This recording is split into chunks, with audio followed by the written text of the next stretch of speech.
Bonjour à toutes et à tous, je suis le docteur Claude Enga et au nom de l'ensemble de l'équipe médicale et infirmière des urgences, je vous souhaite la bienvenue.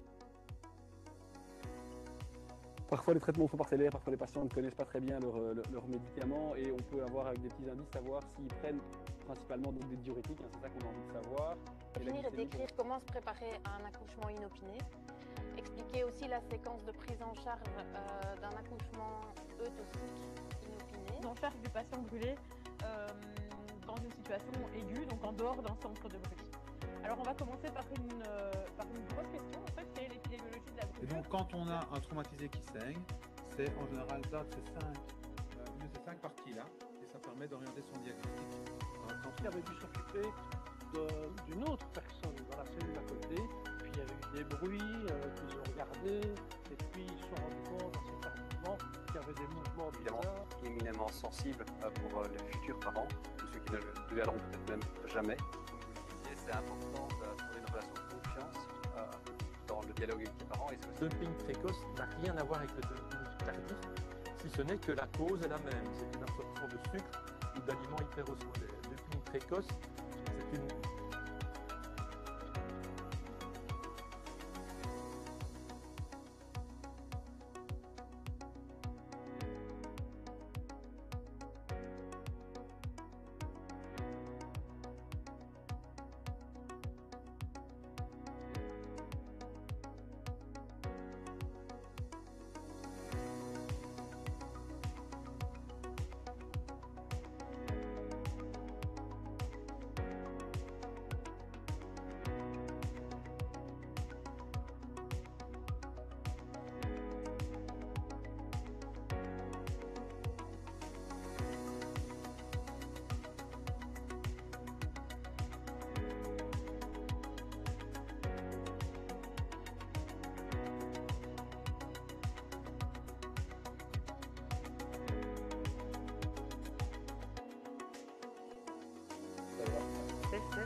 Oui.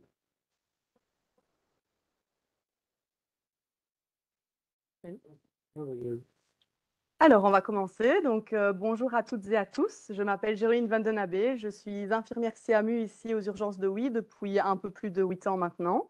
Donc, tout d'abord, pour commencer, je vois que vous êtes très nombreux ici en salle et en distanciel. Donc, merci beaucoup d'avoir répondu présent à l'invitation.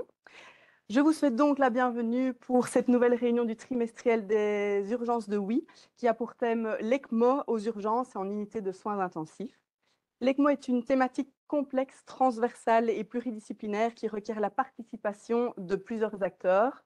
On pense notamment aux ambulanciers, aux infirmiers et médecins urgentistes, aux réanimateurs, aux cardiologues, aux perfusionnistes, aux chirurgiens et j'en passe. Les interrogations autour de l'ECMO sont nombreuses et nous nous sommes fixés comme défi ce soir d'y apporter des réponses. Donc, qu'est-ce que l'ECMO pour commencer? Combien de types d'ECMO existent-ils? Dans quel cas faut-il recourir à cette technique? Quelle est actuellement la place de l'ECMO dans la prise en charge de l'arrêt cardiaque? Quelles sont les dernières recommandations des sociétés savantes sur le sujet? Et enfin, qui faut-il contacter pour discuter d'une éventuelle indication d'ECMO? Pour ce faire, nous n'avons pas lésiné sur les moyens. Nous avons donc fait appel à l'unité mobile d'assistance circulatoire de l'hôpital de la Citadelle, qui ce soir est en nombre, représentée par 5 membres. Donc tout d'abord, nous avons le docteur Joachim Sabrina, qui est cardiologue intensiviste. Nous aurons aussi Nortjan Ilmaz, donc chirurgienne cardiaque. Elle est accompagnée aussi de Céline Zieger, qui est infirmière CAMU et responsable de l'Humacita. Nous avons Madame Laura Martineau, infirmière CAMU et perfusionniste, ainsi que Monsieur Justin Lisin, infirmier CAMU et perfusionniste aussi. Donc merci à tous les 5 d'avoir accepté notre invitation. Avant de passer la parole au docteur Joachim, quelques informations pratiques. Donc, la présentation se déroule en 3 parties. La première partie, c'est une présentation théorique. La deuxième partie, ensuite, c'est une partie pratique qui va se dérouler en 2 temps. Donc, le premier temps, on vous présentera la machine et en deuxième temps, on expliquera un peu la mise en place de la machine. La troisième partie sera quant à elle dédiée aux questions-réponses. Donc, vous pouvez d'ores et déjà, pour ceux qui sont en distanciel, noter vos questions sur le chat. Et pour ceux qui nous suivent en présentiel, il va falloir attendre la fin de la présentation pour pouvoir vous poser votre question. Désolée. Encore une dernière information pratique. Donc, n'oubliez pas de valider votre inscription. Donc, pour les médecins, merci de noter votre nom, votre prénom, votre numéro d'INAMI sur les feuilles de présence pour ceux qui sont en salle. Pour ceux qui sont en distanciel, c'est sur le chat. Pour les infirmiers et les ambulanciers, seuls vos noms et prénoms sont nécessaires. C'est pareil, la feuille de présence pour ceux qui sont ici et sur le chat pour ceux qui nous suivent en distanciel. Les attestations de présence pour les infirmiers et les ambulanciers vous seront adressées par mail dans un délai de plus ou moins 2 semaines. Et je pense que j'ai tout dit, donc je vais pouvoir sans plus tarder céder la parole au docteur Joachim pour sa présentation. La présentation ne fonctionne pas. Ah, bug. Nous avons un petit bug.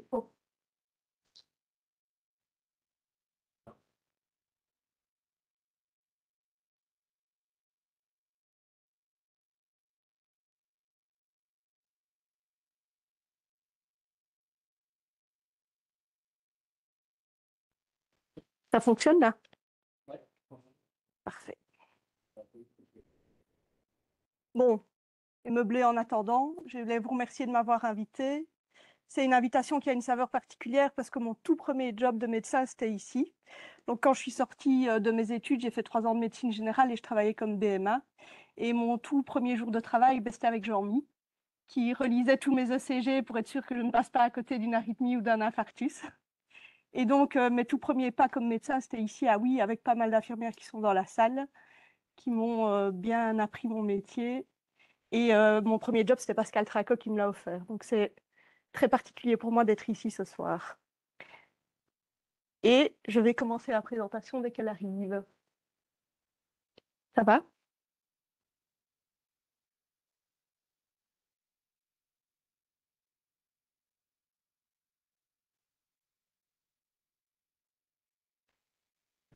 Ouais, ça veut bien arriver. Sinon, tu veux que je la remette sur la clé? Je vais faire autrement. Ah, ça prend le temps. Bon, en attendant, l'ECMO, moi, c'est un truc qui m'a passionné super rapidement parce que c'est une technique qui est une technique de médecine aiguë, ce que moi j'aime particulièrement, et c'est surtout une technique qui est pluridisciplinaire. On ne peut pas choisir en tant que médecin de faire de l'ECMO tout seul dans son coin. Et donc, on a besoin vraiment d'une grosse équipe et de discussions collégiales qui sont fréquentes. Et donc, mes premières dias, quand elles arriveront, c'est de vous présenter mon équipe. Et donc, mon équipe, la première chose, c'est 70 infirmiers de soins intensifs à la Citadelle qui bossent au quotidien avec nous et qui ont dû se former à l'ECMO, parce que tous les infirmiers participent à la prise en charge des patients ECMO, tous les infirmiers du service. C'est une équipe de perfusionnistes, dont Justin et Laura qui sont là. Ah, on y arrive. Je passe En mode présentation. ici. Ouais, et t'as... Attends, hein, Allez, je sais pas. parce qu'il y a moyen de...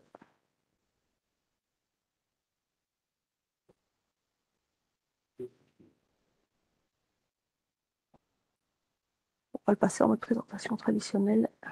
Ça sera très bien.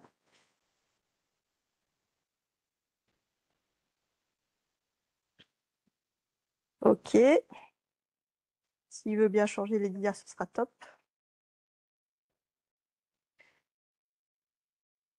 Elle ne défile pas. Attends, où il est? Il est là.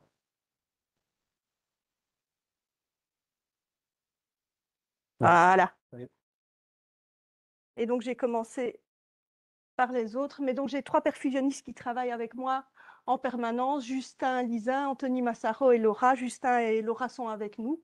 Une équipe de chirurgie, fatalement. Le professeur Parla Starcy et Norchan Yilmaz, qui sont les 2 chirurgiens cardiaques, mais tous les chirurgiens vasculaires participent au projet avec nous. Norchan va nous rejoindre pour la partie pratique. On est 3 médecins, Benjamin Borne, Guilou Dulière et moi. et une équipe d'infirmières qui est représentée ce soir par Céline, qui fait partie des infirmières référentes ECMO et qui vous montrera son travail. Alors tout d'abord, qu'est-ce que l'ECMO? Mais l'ECMO, en fait, c'est une technique qui est dérivée de la machine cœur-poumon qui est utilisée en chirurgie cardiaque, qu'on appelle une circulation extracorporelle. C'est une extension de cette machine de chirurgie cardiaque, mais qui est miniaturisée pour pouvoir tenir au lit du malade. Ici, sur les photos, vous voyez les machines de circulation extracorporelle qui sont vraiment très volumineuses et les techniques actuelles d'ECMO qui sont là et qui sont beaucoup plus petites.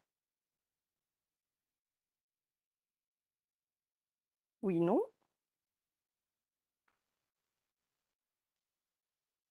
Les dias ne défilent pas.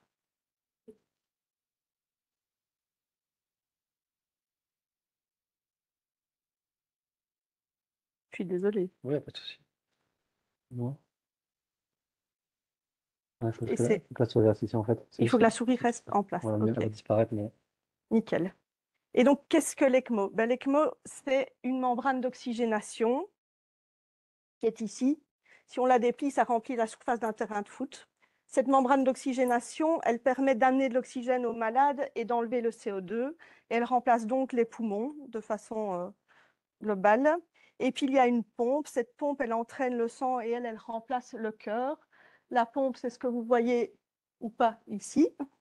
Et tout ça est relié au malade grâce à des canules qu'on va vous montrer, mais qui ne sont pas des petites canules, ce sont des canules de cette taille-ci.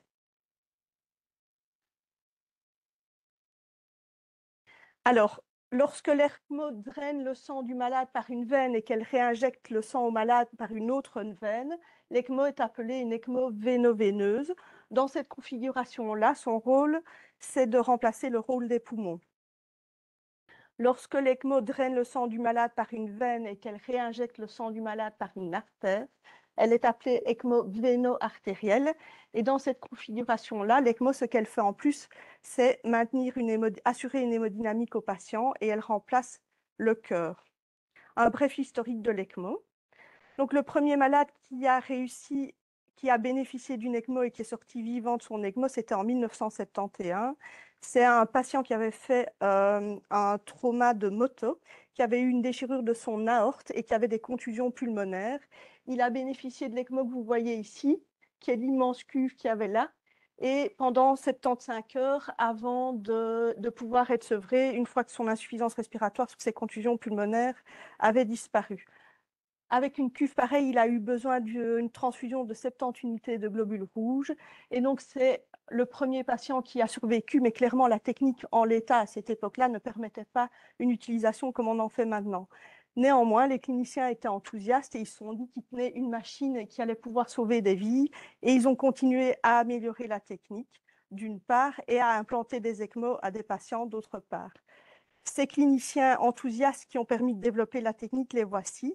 Et ils sont réunis dans une organisation internationale qu'ils ont appelée l'ELSO et dont le but était de collecter les données à travers le monde et puis de partager leur expérience et leur innovation qui allaient permettre de développer la technique pour l'améliorer et en faire bénéficier le plus de patients possible et surtout de les faire survivre à la technique.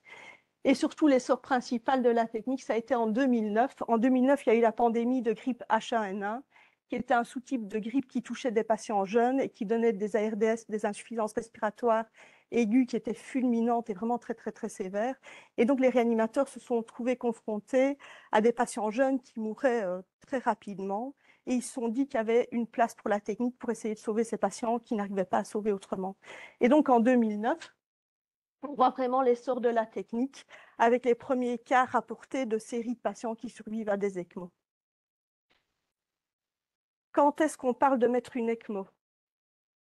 Clairement, l'ECMO, ce n'est pas une machine miracle et elle ne permet pas d'inverser l'irréversible. Par ailleurs, l'ECMO, ce n'est pas un traitement, c'est juste une machine qui permet d'acheter du temps. Et du temps, pourquoi? Pour que l'organe du malade récupère et qu'on puisse le sevrer de la machine. Donc, ce n'est pas un traitement, on achète du temps et on ne guérit rien avec une ECMO. Et ce temps, on l'achète, mais ça a un coût. Parce que c'est une technique qui reste une technique compliquée et qui a des complications. Et donc, on met cette technique pour avoir du temps. Pourquoi? Soit pour que l'organe récupère, soit si l'organe ne récupère pas, amener nos patients à la greffe. Et si le patient ne récupère pas et qui n'est pas greffable, avoir le temps de discuter avec la famille, les équipes médicales pour éventuellement le désescalader. Mais donc la sélection des patients en ECMO, elle est cruciale parce que si on sélectionne des mauvais patients, on va avoir une énorme souffrance et pour le patient, pour la famille, parce qu'une ECMO véno-veineuse, avant de pouvoir aller à la greffe, c'est 2 mois de traitement. Donc c'est des patients qu'on garde 2 mois aux soins intensifs. Et c'est aussi des souffrances pour les équipes de soignants qui vont avoir un patient qui soigne avec des thérapies qui sont futiles. Et ça, on sait tous que ce n'est pas évident. Alors, les indications en pratique. Les indications de l'ECMO véno-artérielle, ce sont des chocs cardiogéniques réfractaires qui ont déjà une thérapeutique maximale, c'est-à-dire qu'ils ont des agents inotropes à bonne dose. On va jusqu'à de la dobutamine 15 gamma km pour les détails. Et le but, c'est de mettre l'ECMO avant que ce choc cardiogénique réfractaire n'entraîne une défaillance multiorganique. Si on met l'ECMO trop tard, on arrive dans l'irréversible et de nouveau, ce n'est pas une machine miracle. Les contre-indications à l'ECMO véno-artérielle, c'est la dissection aortique. L'ECMO, elle réinjecte le sang dans l'aorte à contre-courant. S'il y a une dissection aortique, on va étendre la dissection et ça ne fonctionnerait pas. Et l'insuffisance aortique sévère, pour la même raison, on réinjecte le sang dans l'aorte à contre-courant. S'il y a une insuffisance aortique qui est sévère, on va tout réinjecter dans le ventricule, il ne récupérera pas. Les indications de l'ECMO véno-veineuse, ce sont des insuffisances respiratoires sur des ARDS avec des hypoxies ou des hypercapnies qui restent sévères, et ce, malgré du décubitus ventral et éventuellement l'administration de NO. Et les contre-indications, il n'y a pas de contre-indication formelle en ECMO véno-veineuse, mais après 7 jours de ventilation mécanique, les poumons ont beaucoup moins d'espoir de récupération et c'est idéalement à mettre avant 7 jours de ventilation mécanique. Et puis, on discute avec les équipes du rapport bénéfice-risque pour chaque patient. Alors, l'ECMO à la citadelle. Je vais d'abord commencer par cette dia-là. L'ECMO à la citadelle, on a fait comme à l'international. On a commencé après la pandémie de H1N1 en 2010. Les premières ECMO, c'était vraiment anecdotique et pas avec des bons taux de survie. Mais nos médecins étaient enthousiastes aussi et ils ont monté un programme où on a envoyé une partie de l'équipe se former à la Pitié-Salpêtrière en 2016. À la Pitié-Salpêtrière, ils mettent 2 ECMO par jour. Et donc, en 3 mois, ça nous permettait d'avoir un gros volume de patients traités et de voir comment un centre qui avait 18 lits d'ECMO fonctionnait pour simplifier l'utilisation de la technique et pouvoir la rapporter dans nos équipes. Et puis, on voit qu'après notre expérience à la Pitié, le nombre d'ECMO monte dans le service. On estime que pour être compétent et garder les skills, il faut entre 20 et 30 ECMO par an, ce qu'on atteint. Et depuis, on a mis 270 patients sous ECMO. Alors l'ECMO, clairement, c'est un service à la population et c'est un programme institutionnel qui mobilise de nombreux spécialistes 7 jours sur 7, 24 heures sur 24. Ce n'est pas du tout lucratif. La machine que vous voyez là, elle coûte 85 000 €. Une fois qu'on sort un dispositif pour le mettre au patient, les canules et le circuit, il y en a pour 5 000 €. Et ce que nous rembourse l'INAMI, c'est 800 €. Donc clairement, c'est un service qui coûte à l'institution et qu'on continue parce qu'on est convaincu que c'est ce qu'il faut faire et que ça sauve des vies. On fait partie de l'ELSO, qui est l'organisme international, et c'est important pour nous parce qu'on n'est pas un centre comme à la Pitié avec 200 ECMO par an. Et donc, quand on est un plus petit centre et qu'on fait entre 20 et 30 ECMO par an, je pense qu'il faut se poser la question de savoir si on est légitime et qu'il faut surtout se poser la question de savoir si on travaille bien et aussi bien qu'à l'international. Donc, tous nos ECMO sont encodés dans le registre et tous les ans, on reçoit un rapport avec nos chiffres et ça nous permet de nous savoir qu'on travaille correctement et qu'on est légitime pour continuer le programme. Alors, pourquoi sortir de l'ECMO de ces murs? Je me souviens des premières ECMO qu'on avait et j'étais avec Justin. On osait à peine les mettre sur le côté pour les laver correctement, les patients. Chaque fois qu'on les mobilisait, on stressait. Et puis un jour, il a bien fallu qu'un patient ait besoin d'un examen complémentaire. Je ne sais pas si tu te souviens de l'aventure sur le premier patient pour le descendre au scanner. C'était vraiment pas évident. Néanmoins, plus on a du volume, plus on s'y fait. Et puis les techniques se miniaturisent et nous permettent de nous promener plus facilement dans les couloirs avec les patients. Et donc, avec l'expertise et l'expérience, on a commencé à sortir nos ECMO des chambres de réanimation. Voilà un patient sous ECMO. vous voyez tous ce que c'est un patient de réa avec toutes les machines qu'il peut avoir. Néanmoins, on a commencé à les descendre au scanner et puis il y en a qu'il a fallu opérer, on les a amenés au bloc opératoire. En coronarographie, en électrophysiologie pour des TB réfractaires, on a mis des ECMO déchocage qu'on a dû monter en réa et on a commencé à se promener dans l'hôpital avec nos patients sous ECMO. Et puis finalement, on s'est senti suffisamment à l'aise et un peu poussé dans le dos par le Covid que pour pouvoir aller implanter des ECMO en extra-hospitalier et les ramener chez nous. Voici des photos prises pendant le Covid pour vous montrer quand même ce que c'est le déplacement d'un patient sous ECMO. Donc à chaque fois, on sort avec 2 infirmiers, un médecin, un perfusionniste. Donc l'équipe de base, c'est 4 personnes autour du malade pour aller en examen complémentaire. Oui, tu peux. Merci beaucoup. Pareil en coronarographie, ici on a une implantation d'ECMO en coronarographie avec notre chirurgien et l'équipe de perfusionnistes et on a toujours les infirmiers qui sont avec nous. Et donc c'est à chaque fois des gros déplacements de patients. Et alors l'Humacita, c'est arrivé pendant le Covid. On s'est dit que tous les centres ne bénéficiaient pas de la technique. Or, il y a des patients qui ont besoin de cette technique dans tous les hôpitaux, qui peuvent en avoir besoin. Et que donc, comme nous, on avait la technique et qu'on se sentait de plus en plus à l'aise pour sortir, on allait offrir notre service à d'autres institutions. Ce qui permet de faire ça, c'est clairement qu'entre 1970 et 2020, la technique a vraiment diminué de volume. On a maintenant des pompes qui permettent de le faire, des batteries qui durent 4 heures, et donc on peut même emmener des patients en hélico. En province de Liège, on est 2 institutions à faire l'ECMO, le CHU et nous. Et donc, on s'est dit qu'on allait s'organiser pour pouvoir offrir nos services à la Citadelle, à la province de Liège et du Luxembourg, d'autant plus que notre position est centrale dans cette province. Les débuts étaient un peu pas très professionnels. Donc, les débuts, c'est le Covid qui nous a obligés à sortir de nos murs. On n'était pas encore avec du matériel préparé. Et comme vous voyez, c'était un peu artisanal, sans protocole standardisé, sans numéro d'appel 24 heures sur 24.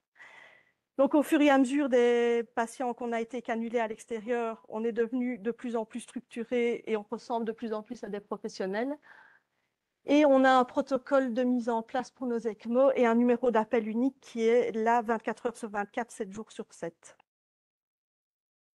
Donc maintenant, on a des patients qu'on va canuler à l'extérieur et qu'on ramène dans notre centre jusqu'à leur sevrage et puis on les retransfère dans les centres qui nous les ont envoyés. Ça, c'est ce qui se passe aux États-Unis. Aux États-Unis, les distances sont plus longues et donc, eux, ils ont des unités de réa dans des SMIRMORC avec une unité d'assistance circulatoire. Donc, notre structure à nous, si un jour vous devez nous appeler, on a un médecin, on est 3 médecins référents ECMO, donc on est de garde un jour sur 3.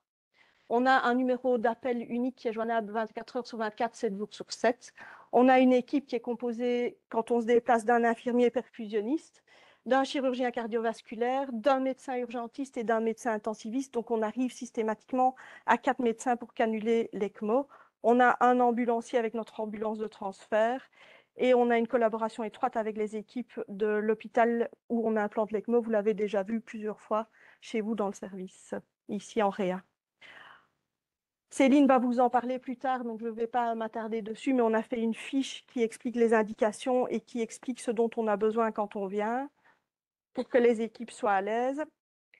Et donc, quelques photos de nos patients. La plus connue, elle a dit que je pouvais citer son nom, c'est Elia Fontaine, qui est notre première patiente Covid, qui avait une myocardite. Donc, c'est une jeune patiente qui est sportive de haut niveau, qui fait du basket, qui a continué son sport avec un Covid et qui a fait une myocardite sur son Covid, avec une grosse défaillance cardiaque, qui a eu une ECMO VA pendant, elle, quasi 3 semaines, qu'on a dû shifter en ECMO VV. Et donc, c'est notre première patient, Humacita, à être sortie vivante de chez nous, avec qui on garde vraiment des liens étroits. Et puis, on a eu un jeune patient de Malmedy avec un ARDS ou une pneumopathie toxique. Une patiente qu'on est venue canuler chez vous, ici en réa, c'était un ARDS sur un Covid ou une grippe, qui est sortie rapidement et qui va vraiment bien aussi. Et alors, des patients qu'on a été chercher, dont je voulais vous parler parce que ça fait partie des indications dont on ne parle pas souvent en ECMO. Ici, c'est une jeune patiente de 21 ans qui a dû garder le lit pendant 3 semaines et qui a fait une embolie pulmonaire massive. Donc, ce que vous voyez ici, c'est son cœur droit. qui écrase complètement son cœur gauche qui n'arrive plus à travailler. Vous voyez au scanner que les deux artères pulmonaires sont complètement obstruées par des thrombis et son hémodynamique n'était pas très stable. Je cache l'écran, mais voilà.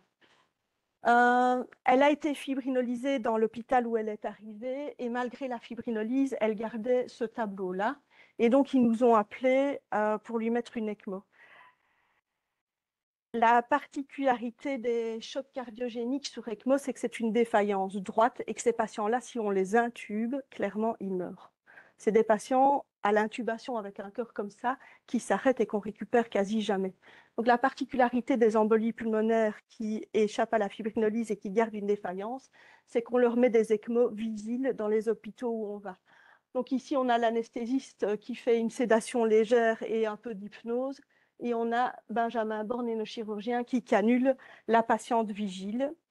Et puis, on a été en artério avec elle. Ça, c'est la première image d'artério où on voit de nouveau les deux artères pulmonaires à droite complètement bouchées, à gauche, ça passait encore un peu.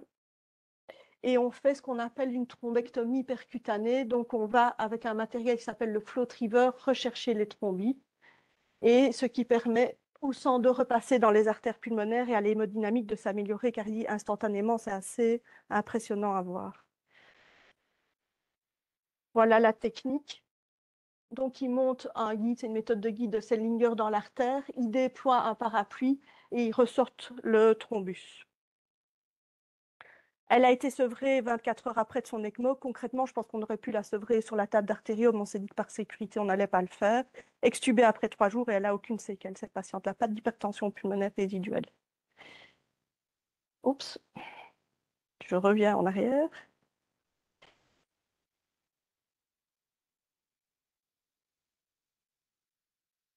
Et donc, concrètement, dans les embolies pulmonaires, quand vous en avez qui ne répondent pas et qui restent en choc cardiogénique réfractaire après une fibrinolyse, c'est des patients qu'il ne faut pas intuber, chez qui il ne faut pas mettre de VNI pour ne pas majorer les pressions pulmonaires, chez qui il ne faut pas mettre de monitoring invasif. Ça, quand on les reçoit aux urgences, c'est important.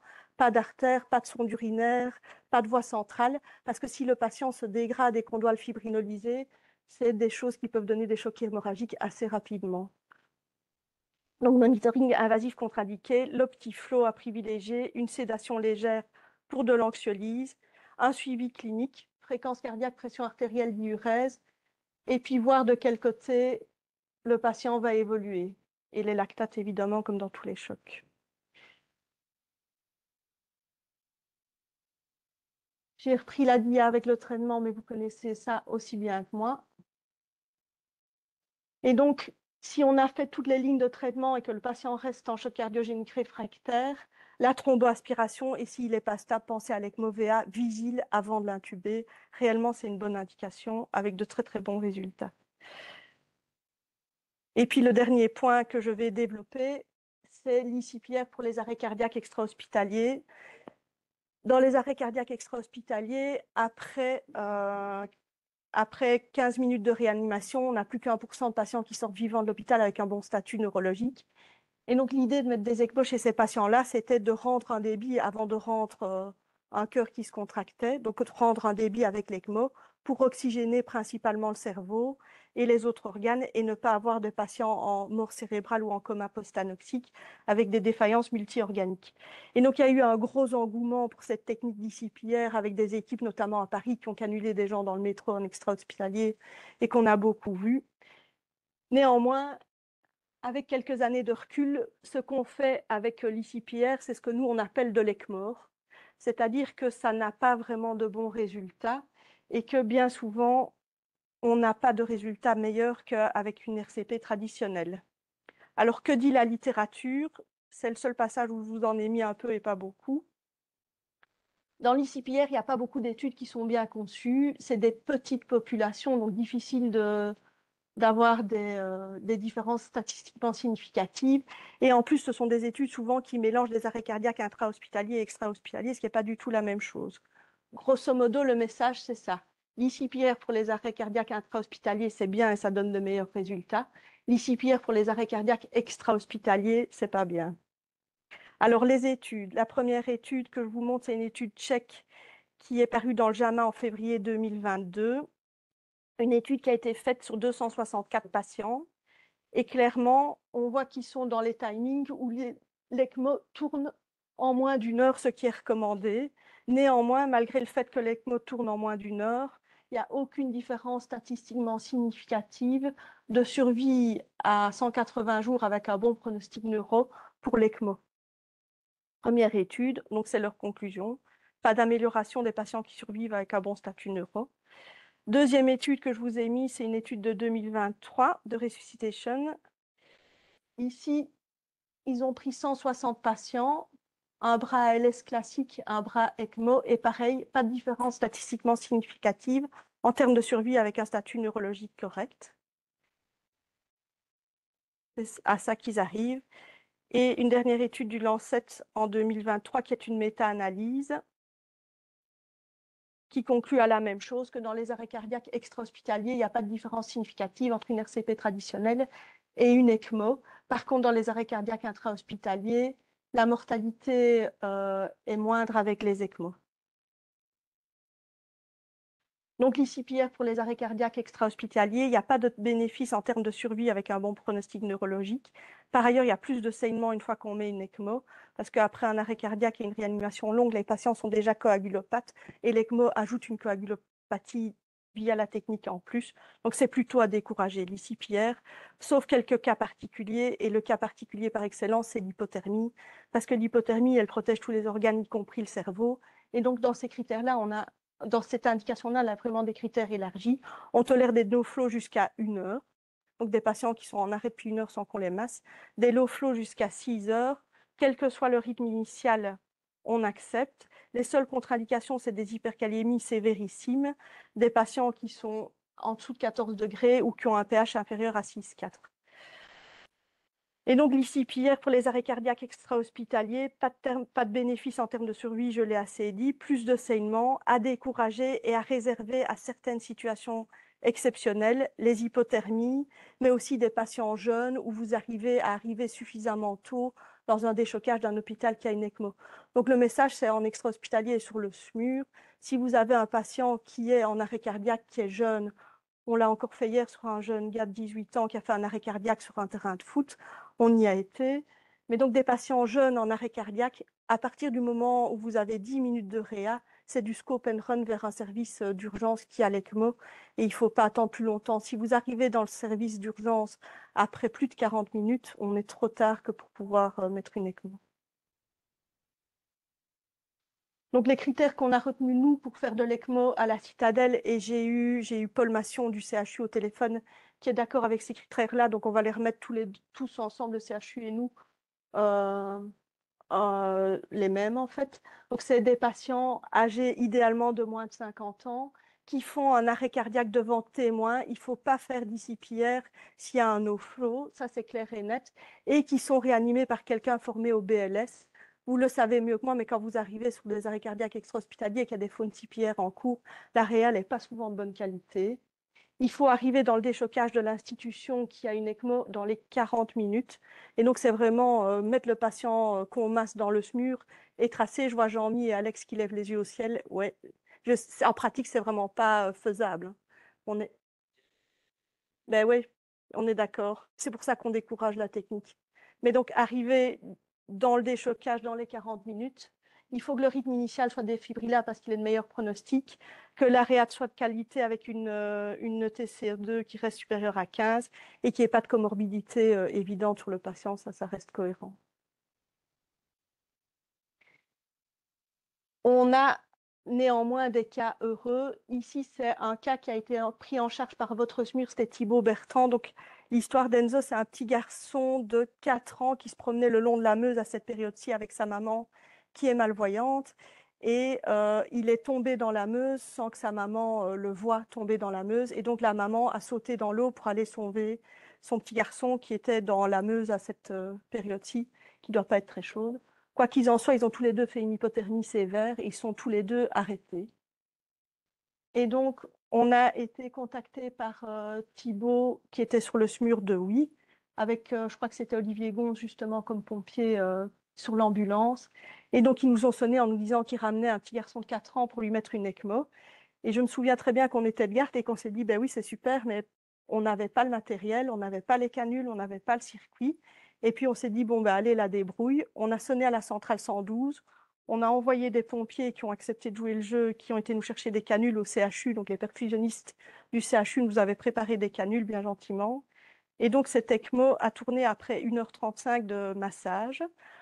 On a mis l'ECMO aux urgences de la Citadelle et puis on a transféré Enzo, ah oui, c'est 2 ans, pas 4 ans en plus, à la KUL.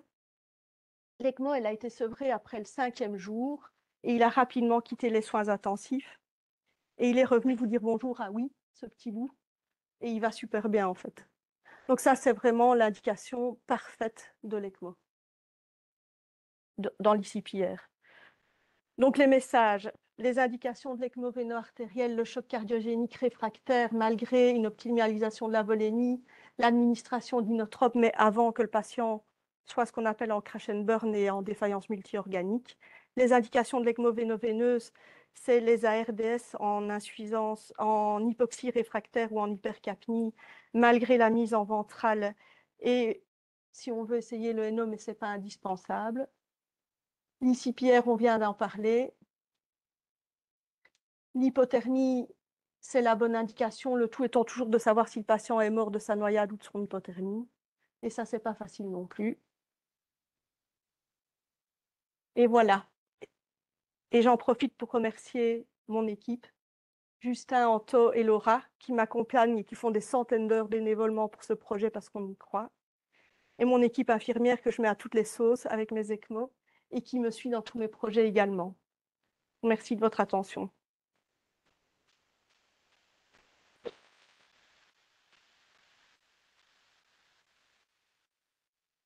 Avez-vous des questions?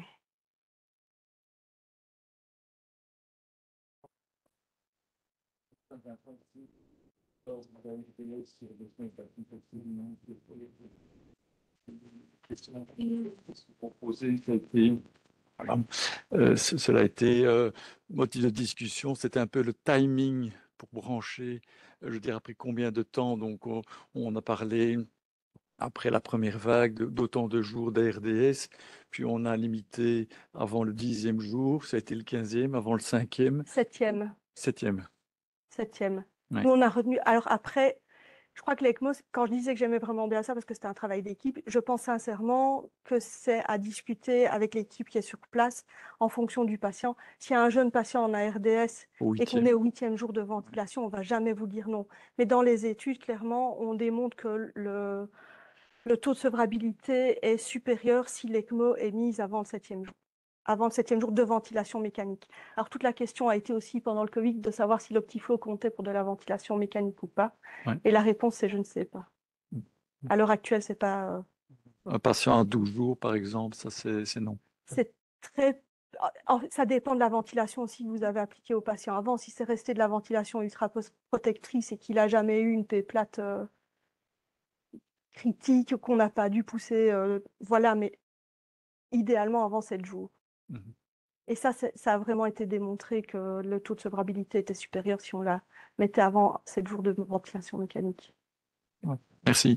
Avec plaisir.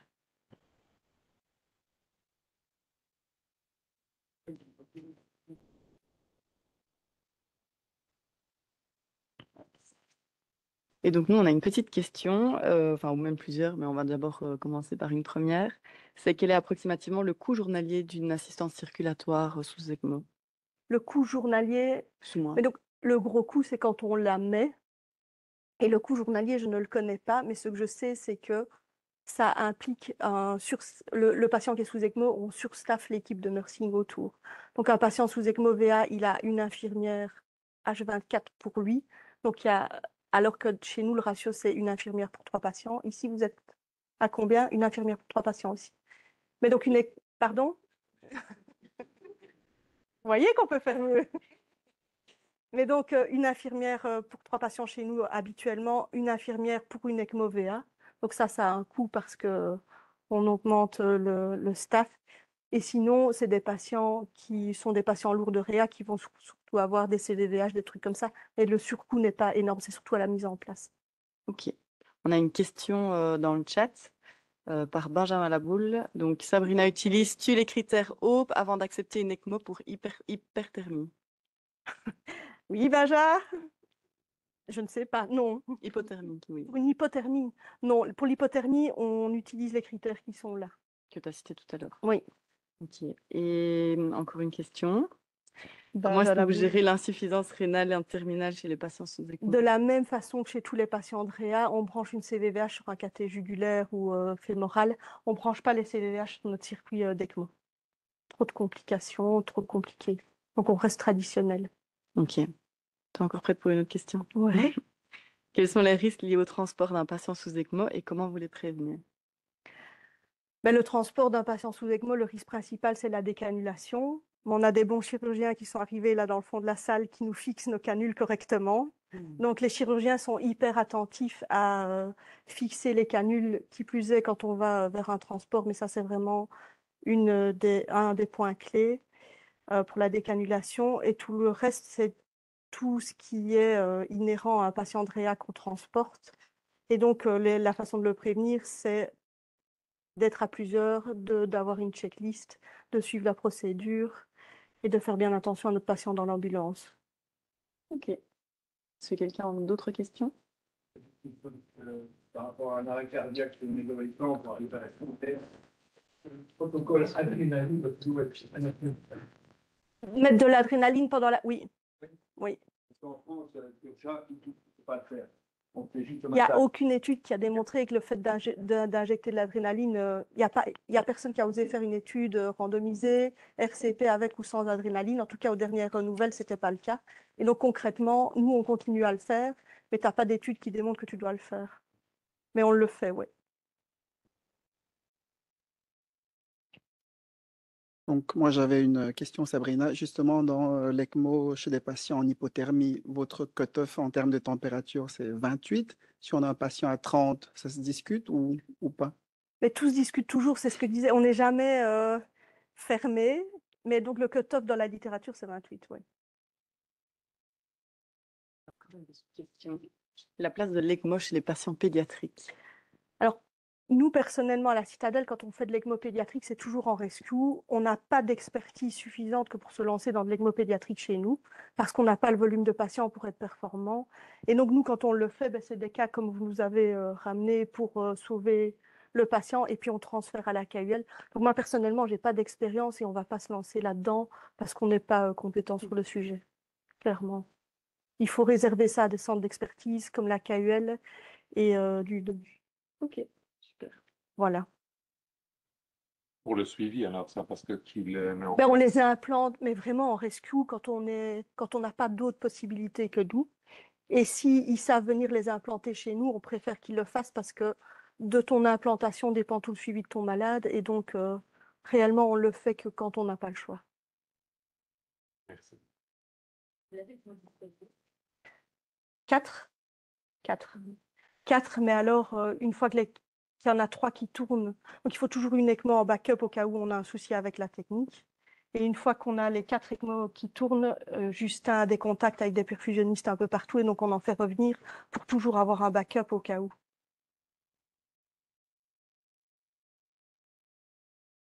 Voilà, voilà.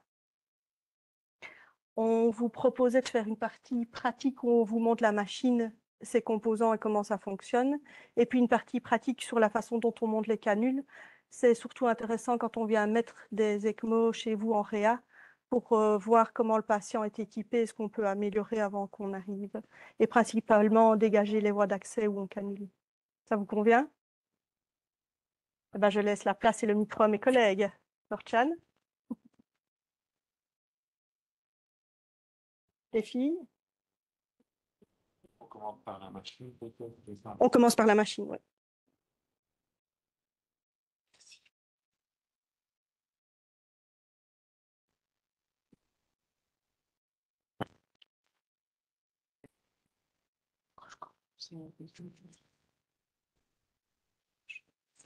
Je sais pas si on m'entend.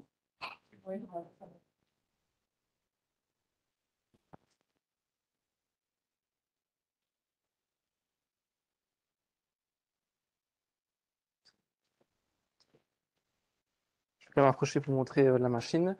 Déjà, merci Sabrina pour les photos. Tu peux être sûr qu'on se vengera. Benjamin Laboule. Et Benjamin Laboule, on se vengera. C'est noté. Donc, il y a la question qui a été posée, combien de machines d'ECMO on avait à Citadel? On a 3 machines CardioHelp comme celle-ci, et on a une autre machine, à savoir que pour chaque machine, il y a son disposable, que chaque disposable ne fonctionne qu'avec une seule marque de machine. Donc avec la CardioHelp, on ne peut utiliser que ce circuit-là. On ne peut pas utiliser ce circuit-là sur une autre machine. C'est un peu comme iPhone et Samsung. Donc ici, vous avez présenté devant vous la CardioHelp, qui est un peu l'espèce de Rolls-Royce des ECMO. À savoir qu'une ECMO traditionnelle, ici c'est la version compacte de l'ECMO, une ECMO conventionnelle, elle fait à peu près la taille de la table. C'est super lourd, donc la CardioHelp c'est la version condensée et compacte de l'ECMO, où c'est beaucoup plus facile évidemment de la mettre dans une ambulance, aller au scanner, etc. etc.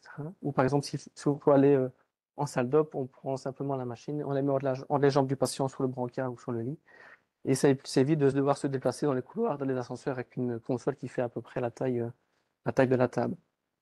Donc l'avantage de la cardio, c'est l'aspect compact, où en fait chez Maquet, chez CardioHelp, ils ont mis la pompe centrifuge qui représente vraiment le cœur du patient, qui va permettre d'aspirer le sang. Cette pompe, ils n'ont que l'oxygénateur, qui est ici le losange en rouge. Je vais faire passer l'oxygénateur pour que vous puissiez voir. Et donc tout se retrouve compacté au niveau du circuit. Ici, la potence, c'est simplement pour les besoins de la simulation, ça mime un patient, mais c'est pas connecté chez le patient. Donc un patient qui est sous ECMO, qu'est-ce qu'il a? Il a des grosses canules de drainage, comme vous a présenté Sabrina. Le diamètre, ça peut aller jusqu'à 29 French au niveau fémoral, souvent placé dans la veine fémorale droite. Donc on place la canule et on va venir connecter la ligne de drainage, la ligne bleue ici. Le sang est aspiré par la pompe centrifuge. On envoie ce sang dans l'oxygénateur qui va permettre d'éliminer le CO2 et enrichir ce sang d'oxygène. Et on renvoie ce sang soit dans la veine jugulaire pour une ECMO véno-veineuse, soit dans l'artère fémorale pour une ECMO véno-artérielle.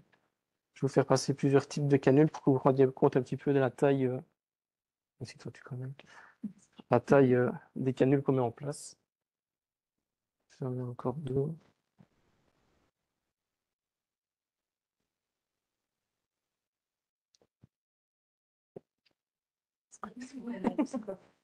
S'il vous plaît.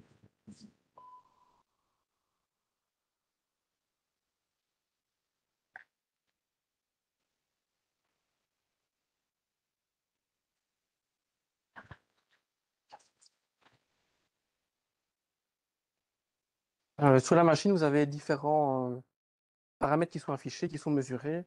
Le premier, peut-être le plus important, c'est le débit de sang que la machine peut produire.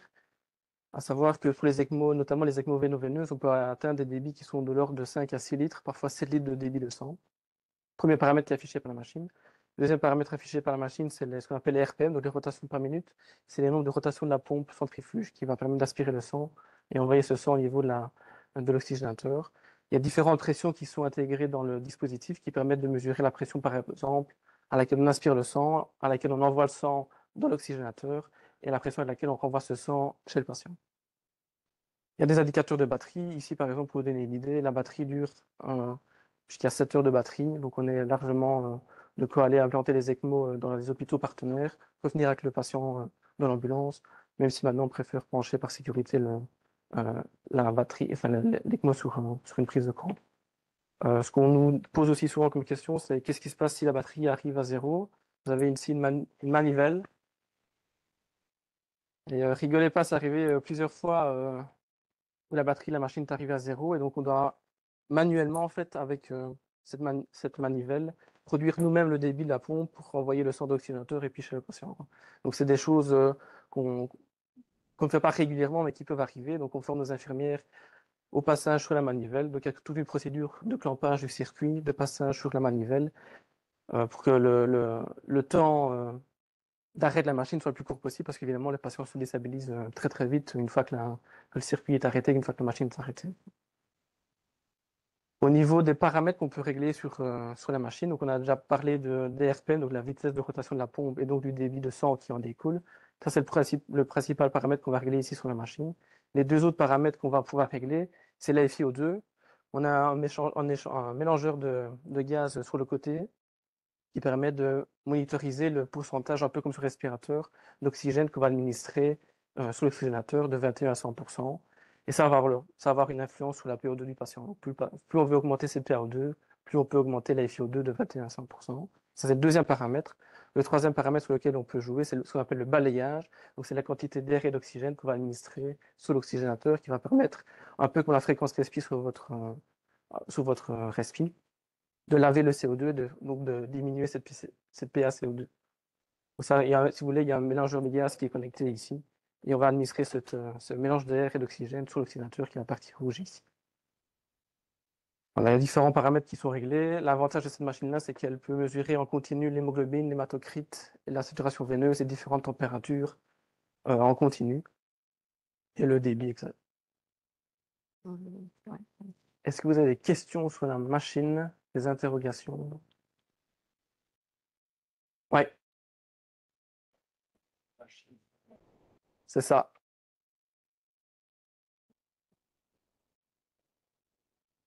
C'est ça, elle n'est pas synchronisée avec la fréquence cardiaque du patient. Pardon, j'entends pas bien. Oui, on n'entend pas bien, pardon. Ah, mais... Oui. Non, me tracasse. Oh, c'est pas grave. Ah,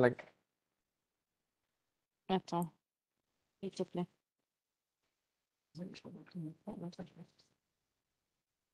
Ça, tout le monde entend. Je répète ma question. Donc, l'ECMO, donc la machine tourne en continu, indépendamment de la fréquence cardiaque du patient. Donc voilà, si le patient, par exemple, est à 62 rythmes ou il passe en fibrillation auriculaire à 150, je veux dire, la machine doit s'adapter, vous devez faire des adaptations particulières. Si c'est une ECMO véno-veineuse, comme on réinjecte dans une veine, il n'y aura pas d'adaptation. Pas d'adaptation, donc on sait. Si c'est par exemple une ECMO véno-artérielle, là qu'on va réinjecter au niveau artériel, elle va être dépendante de la... C'est une pompe qui est non occlusive, en fait. Donc elle va être dépendante des pressions de drainage et des pressions de réinjection. Si le cœur éjecte, elle va être limitée par la pression du cœur. Mais par exemple, si le patient éjecte moins, notamment lors d'une fibrillation auriculaire, le débit pourrait augmenter. Ça peut être la même chose alors, si le patient fait une fibrillation ventriculaire et qu'il arrête carrément d'éjecter, c'est la machine qui prendra tout le relais et qui va perfuser l'ensemble des organes, avec des complications comme le AP à ce moment-là. D'accord, merci. Mais elle n'est pas synchronisée sur la fréquence cardiaque comme une contre-pulse, par exemple. Oui, ok. Elle n'est pas synchronisée. Est-ce qu'il y a d'autres questions sur la machine? Bon, ben voilà. Je vais laisser la parole à ma collègue alors pour vous parler de la partie pratique. Oh, merci.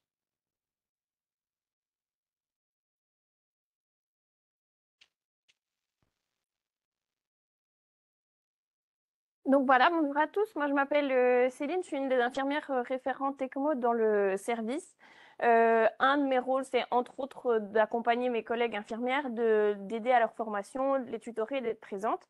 Une des autres choses que je fais, c'est comme ici, de collaborer avec les autres hôpitaux. On s'est rendu compte quand l'équipe partait brancher les ECMO dans les autres services que c'était parfois un peu compliqué pour les équipes qui accueillaient justement notre équipe. Parce que ils connaissent pas trop la technique et c'est un peu compliqué de visualiser ce qu'il faut préparer. Du coup, dans ce cadre-là, on a préparé une petite fiche Humacita qu'on a distribuée un peu dans tous les hôpitaux. Normalement, vous devez l'avoir reçue dans votre service.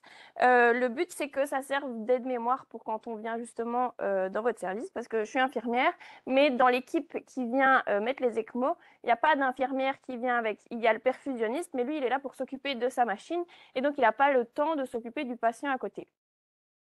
Du coup, avant toute chose, est-ce que vous pourriez, en levant la main, ceux qui ont déjà vu des mises en place d'ECMO? Ok, donc c'est déjà pas mal. Ici, pour vous présenter la fiche, ce que je propose, c'est de vous faire participer un petit peu. Ce sera un peu plus dynamique plutôt que de vous présenter juste l'histoire comme ça. Déjà, première chose, est-ce que l'un de vous sait m'expliquer de manière simple, rapide et efficace comment je fais pour arriver jusqu'à son service de soins intensifs depuis le SAS ambulance? Comme ça, si vous devez me l'expliquer par téléphone, est-ce que vous vous en sortez pour me l'expliquer?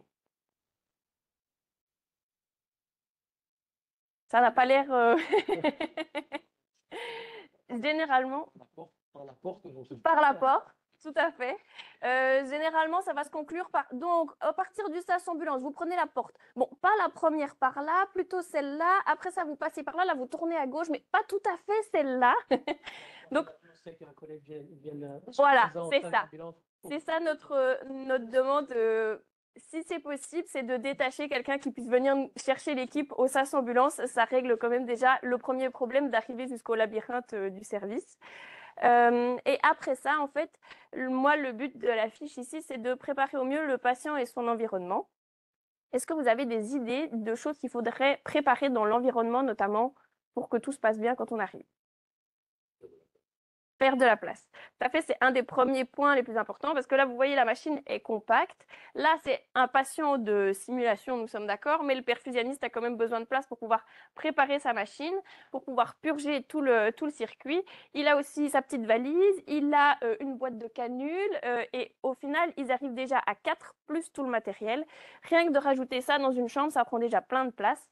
Donc, ce qu'on vous demande, c'est d'épurer au maximum l'environnement. Donc, tout ce qui n'est pas utile, ça dégage, vous trouvez un petit coin pour le planquer dans un coin de la chambre, ça sera déjà parfait de faire de la place. Ok, donc du coup, faire de la place, quoi d'autre?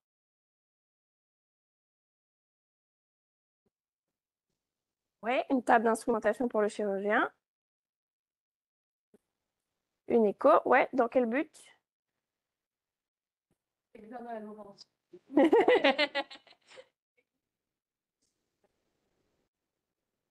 Tout à fait. Donc, du coup, il y a un repérage échographique. Soit ça se fait avant, soit aussi par la suite pour vérifier que les canules sont bien en place. Donc, on va avoir toute la préparation du matériel échographique qui est super importante pour ne pas aller chercher bien loin. Au niveau de la préparation de mon patient, à votre avis, quels sont les points d'attention qu'on va avoir? Imaginez qu'on doit mettre, les canules ont disparu, elles sont près de vous, qu'on doit mettre 2 grosses canules. Ouais, il faut raser le patient. Et alors, dans les voies d'abord, on a généralement les fémorales et la jugulaire. Donc, ce qu'on vous demande, c'est de faire des très grands champs. Comme ça, on est sûr d'avoir la place. C'est de faire les 2 fémorales et la jugulaire si c'est indiqué. Et c'est des bons grands champs bien rasés et bien désinfectés sur une très grande zone. On parle généralement de mi-cuisse jusqu'au nombril. Comme ça, on est sûr. Et des 2 côtés, comme ça, nos chirurgiens, quand ils arrivent, ils peuvent faire un champ qui prend les 2 côtés. Et si besoin, on peut changer de site de cannulation pendant qu'on est en train de mettre l'ECMO. L'autre chose, c'est qu'on doit mettre ces canules-là. Si votre patient il a une ligne artérielle ou une voie centrale pile là où on veut mettre le cathéter, c'est un peu fâcheux pour réussir à mettre nos canules. Donc, si c'est possible et qu'il y a le temps, évidemment, tout ce que je vous raconte ici, c'est quand c'est possible de le faire et ça favorise le déroulé de la mise en place. Mais si ce n'est pas possible avant, on fait comme on peut. C'est de changer du coup vos voies centrales et vos artères si elles sont dans les sites de cannulation. Tout ça, ce sont des informations qu'on vous répète par téléphone sans souci et qui sont reprises dans la liste. Est-ce que vous voyez d'autres choses?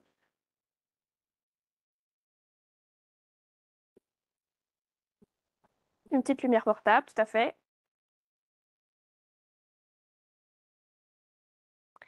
Là, ici, votre machine, donc elle va être purgée avec du liquide clair. Quand on va la démarrer, il y a quand même du coup une dilution du patient qui va se faire.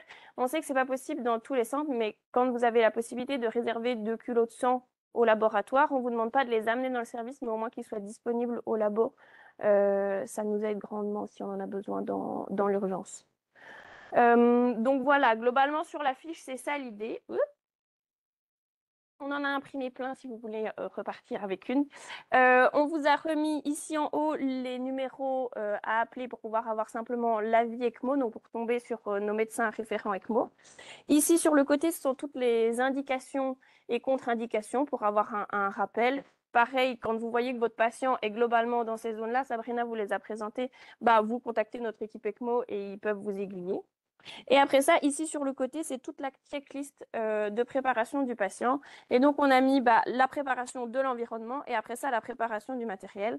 On n'a pas cité non plus la préparation du matériel chirurgical pour habiller nos chirurgiens parce qu'ils viennent, on apporte tout le matériel qui est spécifique à l'ECMO, mais tout ce qui se trouve dans tous les services de réanimation et d'urgence, on ne va pas arriver avec les calots, les blouses stériles et les gants stériles parce qu'on se doute bien que vous en avez chez vous. Du matériel qu'on prend avec nous ou du matériel... Il est là. Et après, les quelque chose qui ne sont pas notés, c'est des paquets de compresses 10-10, des seringues de 10 millilitres, des trocars pour piser, des choses comme ça. Est-ce que vous avez des questions sur la préparation des patients et de l'environnement? Oui. Moi, ce que j'aime bien, c'est d'avoir un pH avant et voir d'où se passe. Et puis, ça dépend de l'indication, mais voir la caféine aussi pour ne pas la baisser trop vite, pas favoriser les hémorragies intracrâniennes. Donc, un pH juste avant, c'est quand même chose sympa. Et sur le plan coagulation. Sur le plan coagulation, en général, vous avez une biologie qui date du jour même, du matin même, des 24 ans. S'il n'y a pas de coagulopathie sur la vie précédente, non. Si on suspecte une coagulopathie, c'est que c'est bien de savoir ça. Mais à partir du moment où on s'annule en post-fibrinolyse, ça ne nous arrête pas et c'est une injection. Mais le pH, ça oui, c'est un moyen. Et puis c'est aussi une donnée qu'on encode dans les SOP pour mesurer la base. Et celui que je veux demander, mais c'est aussi demander, c'est les paramètres de la pointe. Avoir une P4, comme c'est tout pour faire ça, mais c'est aussi des critères en CP. Mais grosso modo, chaque fois que je regarde, ça se passe bien. L'organomique, je peux y la ça roule en fait.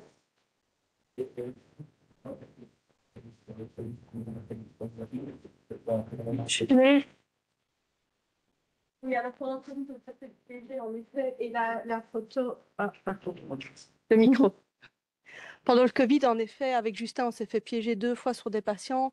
Donc, les patients qui avaient le Covid, c'était fort emboligène et il y avait souvent des embolies pulmonaires associées.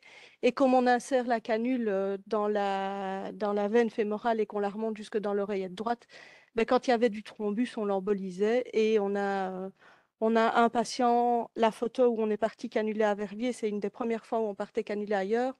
On est parti avec tout notre matériel pour canuler une véno-veineuse comme on nous l'avait demandé. Et le patient était en ventrale et quand on l'a retourné, il s'est arrêté. Et il s'est arrêté parce qu'il avait une embolie pulmonaire. Et donc, on a dû canuler à travers le thrombus, ce qui n'a rien arrangé. Et on est parti en ICPR. Et honnêtement, je n'avais pas préparé de canule pour de l'ICPR. Donc ça, c'était une des premières leçons des premières Humacitas, c'est qu'on partait avec tout le matériel, quelle que soit l'annonce, pour ne plus se retrouver dans ce cas-là. C'était le premier patient en Covid qui avait embolisé. Et en effet, quand on canule une fémorale où il y a du thrombus, on l'embolise et on aggrave temporairement la situation. Ça, c'est clair. C'est toujours... C'est comique parce que c'est une belle aventure. L'ECMO, chaque patient nous réserve des surprises auxquelles on n'a jamais été confronté. Et c'est challenging parce que réellement, on se retrouve devant des nouvelles complications où on se dit ah tiens. Et alors, c'est ça aussi l'importance d'avoir un réseau avec des centres qui en font des centaines, c'est qu'on peut téléphoner en disant voilà, on a un patient, on a ça, on n'avait jamais vu, vous faites quoi dans ces cas-là, est-ce que vous avez déjà eu? Ça, c'est riche. C'est riche. Avez-vous d'autres questions sur le chat? Pas de questions sur le chat. Sur TikTok. Comme elle est arrivée après coup, je vous présente notre Chan Ilmas, qui est notre chirurgienne cardiaque qui est venue à la présentation avec. On a fait une équipe fort féminine, c'est la médecine moderne. Voilà. Et qui est là pour répondre à vos questions aussi, si vous en avez, plus spécifiquement pour les chirurgiens.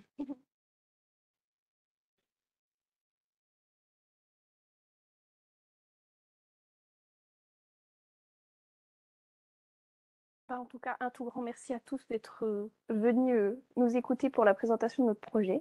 Merci aussi du coup à ceux qui sont en ligne et qui sont restés en vidéo. Sauf à Benjamin Laboule. C'était vraiment un plaisir de venir vous présenter notre projet.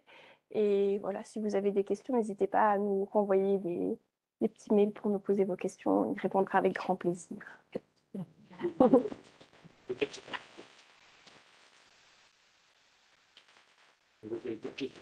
Par la fiche technique que vous avez présentée, oui. Peut-être donner l'adresse à laquelle ils peuvent vous envoyer un mail. Oui. Et moi, j'ai une petite question pour l'Assemblée. Est-ce qu'une présentation comme ça répond à vos attentes? Je peux la donner. Oui. Peut-être la mettre là dans le... Parce que c'est parfois difficile de choisir les sujets. Ça va comme ça pour vous? Si. Comme ça, je la récupère, je la mets directement sur le point. D'accord, ok. C'est C. Merci. Z-I-E. Ah ben il faut. @citadel.be. Bah, je pense que la présentation touche tout doucement à sa fin. Je ne sais pas si dans les chats, on a eu des questions qui sont arrivées ou si vous avez encore des questions qui persistent. Parfait. Donc voilà qui clôture ce trimestriel sur l'ECMO. Donc on vous donne rendez-vous à tous d'ores et déjà pour le 12 février prochain. Ce sera un thème sur l'urgence collective. Donc on va recevoir le docteur Lambiet, qui est médecin inspecteur d'hygiène fédéral, ainsi que le docteur Bertrand de l'hôpital de la Citadelle. Donc venez tous bien nombreux, ce sera très intéressant.